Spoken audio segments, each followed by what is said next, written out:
Comme on est chez Kia,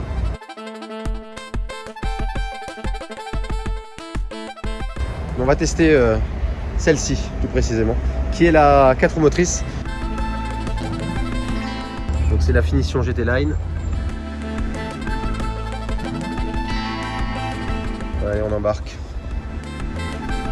Donc nous voilà à bord de ce Kia EV6, sa finition GT Line. Pour que ce soit plus simple, on va remettre tout ça en français.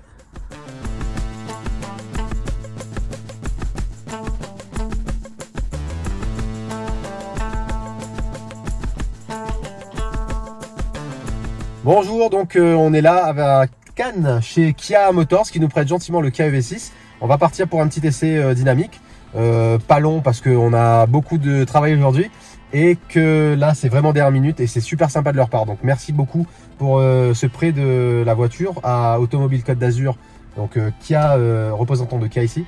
Et on va passer en drive et puis on va y aller faire un petit tour de ce Kia EV6 GT Line. On est parti pour l'essai. Ah, il y a le petit bruit ambiant qui est pas mal, hein. Finalement, ça rajoute un peu de son à l'intérieur, mais c'est sympa. Alors l'accélération, elle est bien là. Les 325 chevaux sont bien présents. On sent bien le couple et les 4 roues qui font avancer la voiture. C'est assez impressionnant. Même quand on est habitué à l'électrique, ça surprend toujours. Il y a ce petit côté sportif qu'on ressent bien, malgré l'absence de bruit.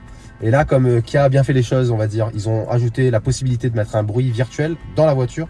Et avec du son Meridian en plus, ça rend juste fantastique. Donc on va continuer le petit tour. Et puis je vous donnerai au fur et à mesure mes impressions de conduite à bord du véhicule. On a roulé un petit peu là, on a fait à peu près 2 km depuis qu'on a quitté la concession. J'avais remis le devinomètre à zéro. On est à 38 kWh de conso. On a roulé que 13 minutes. La voiture, elle est censée être bien efficiente. Là, j'ai un peu testé l'accélération une ou deux fois. On sent bien les 325 chevaux.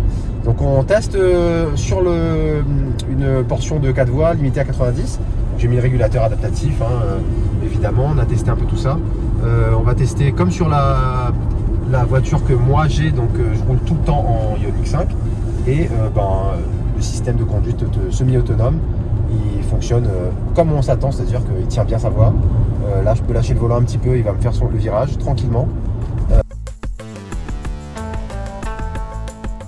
Non, ça fonctionne bien, on est bien à l'aise.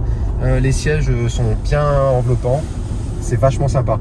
Il y a juste une chose auquel moi je suis pas habitué, et là je me rends bien compte en vrai, c'est que le volant, il est peut-être adapté un peu plus sport, typé sport je dirais, avec ce gros système central avec le logo au milieu là. Et les commandes sont inversées par rapport à ce que moi je connais. Donc je me perds un peu, mais ça reste tout à fait accessible, hein. Les boutons sont bien présents ici, ça tombe bien sous les doigts et on a les palettes derrière. Le bouton Drive Mode fait un peu gadget par contre, ça c'est dommage parce que pour une voiture qui se veut un peu typée sport, ça reste un morceau de plastique là. Donc j'aurais préféré qu'ils copient du coup leur cousine chez Hyundai avec un rond sportif qui fait un peu plus voiture. Chez Porsche, on connaît bien ça, le sélecteur de boîte de conduite. Là, ça fait un petit bouton en plastique là, ça fait cheap un peu pour une voiture de cette qualité qui se veut un peu sportive.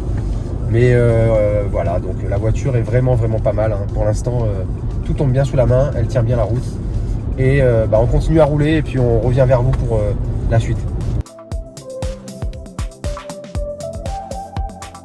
On a fait 25 km à peu près. On va arriver à la concession pour rendre le véhicule. La consommation, elle est à 16,7 kWh au 100 pour l'instant, ce qui est vraiment pas beaucoup. Sur 25 km, on a roulé ça à peu près 40 minutes. On a roulé tout à fait normalement. J'étais au régulateur à 90. On a fait quelques accélérations, quelques dépassements. Vraiment, la voiture est très efficiente.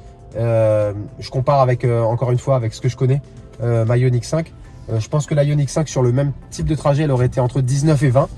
Donc vraiment là, Kia a fait du beau boulot au niveau de l'efficience. Elle tape un peu. Après, elle est plus typée sport, donc je pense que les amortisseurs peut-être un peu plus durs. Ça se ressent à la conduite, mais tenue de route fantastique. On a fait un petit peu de tout, de la 4 voies. On est passé par des petites routes, un peu de ville. Donc moi je trouve qu'une consommation à 16-17 kWh au 100 pour ce type de trajet, ça reste très correct. La voiture est très lourde, elle a une grosse batterie de 77 kWh, donc c'est vraiment bien un produit qui est bien fini. Ce groupe coréen là, je pense qu'ils peuvent maintenant se targuer d'être au moins au niveau de belles berlines allemandes.